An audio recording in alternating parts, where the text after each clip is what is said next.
E aí, pessoal, bem-vindos a mais uma análise. Hoje a gente vai mergulhar direto num tema que é absolutamente fascinante e que vai nos levar lá para o século XVI, na Espanha. Para começar, vamos dar uma olhada num paradoxo histórico impressionante. Pensa bem, o século XVI se iniciou com o país sendo liderado por uma mulher excepcional e superpoderosa, a Rainha Isabel. Mas, e é aqui que o negócio fica interessante, essa mesma sociedade que se curvava para uma rainha era estruturalmente sufocada por um machismo extremo. É aquela coisa, a liderança máxima é feminina, mas a base social despreza as mulheres. Seção 1. O paradoxo do século XVI. Bom, vamos mergulhar nisso. Apesar de ter uma monarca feminina lá no topo, a realidade no chão era outra. A sociedade tratava as mulheres basicamente como eternas menores de idade. O acesso ao conhecimento e às fontes de cultura era bloqueado mesmo. Nenhuma mulher podia pisar numa universidade.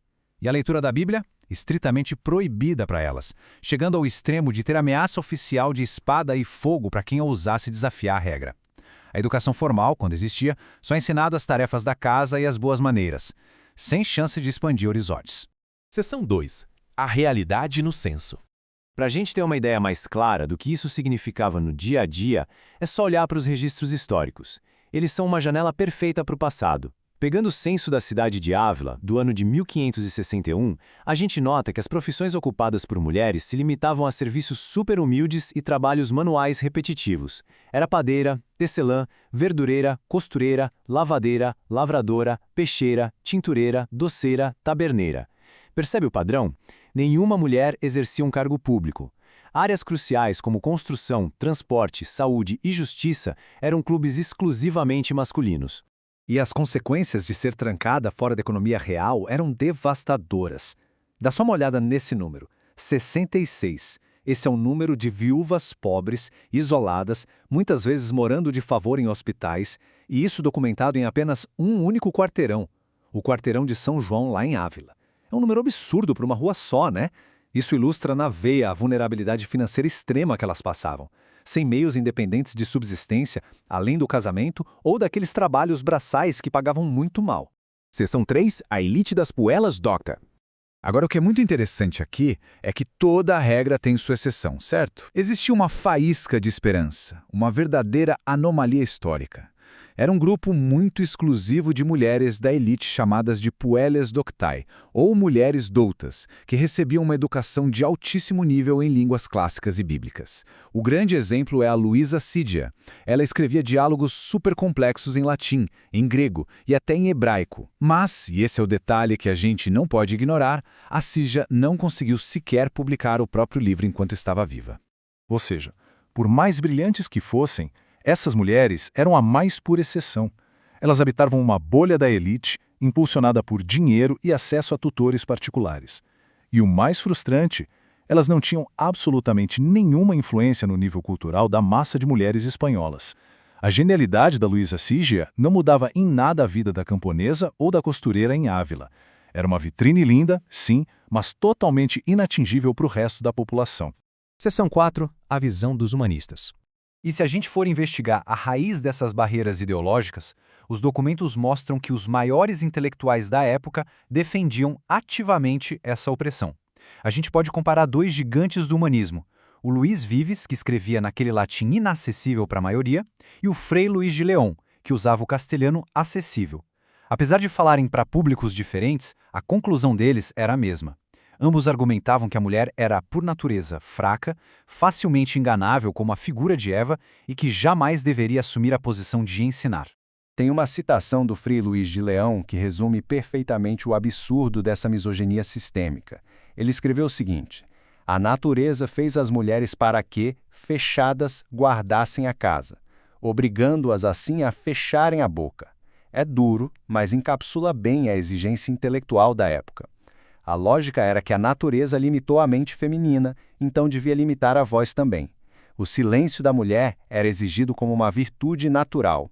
Mas a história adora uma ironia, não é mesmo? Anos depois de escrever essa frase mandando as mulheres calarem a boca, adivinha quem recebeu a tarefa de publicar os escritos de uma certa freira? O próprio Frei Luís de León, E a reação dele foi espetacular. Ele teve que dar o braço a torcer e admitiu que duvidava que existisse algo em toda a língua espanhola que se igualasse aos textos dela. A autora, que o forçou a rever todas essas certezas machistas do humanismo, foi ninguém menos que Teresa de Ávila.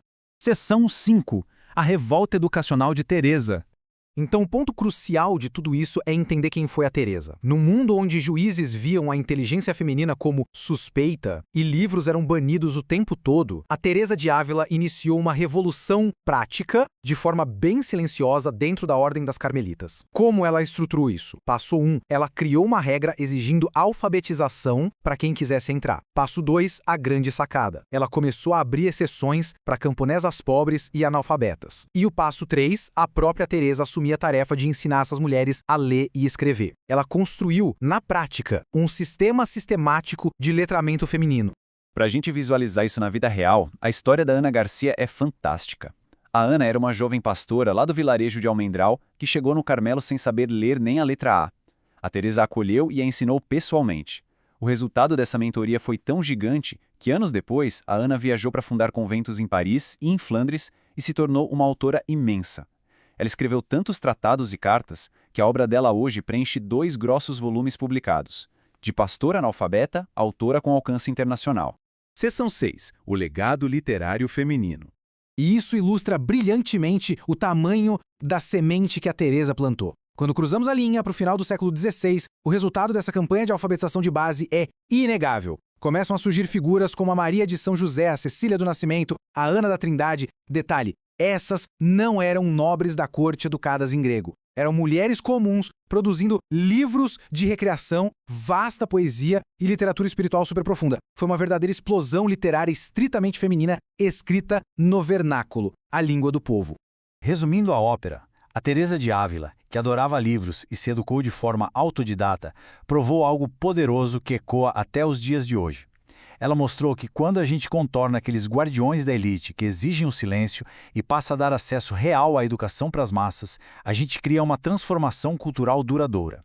Ela liderou e fomentou um movimento cultural de raiz superpopular, passando bem longe daquelas amarras inatingíveis da elite clássica.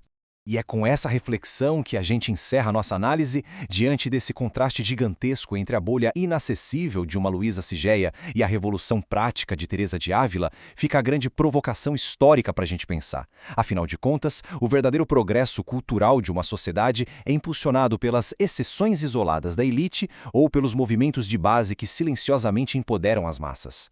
Fica a reflexão, pessoal. Um abraço e até a próxima.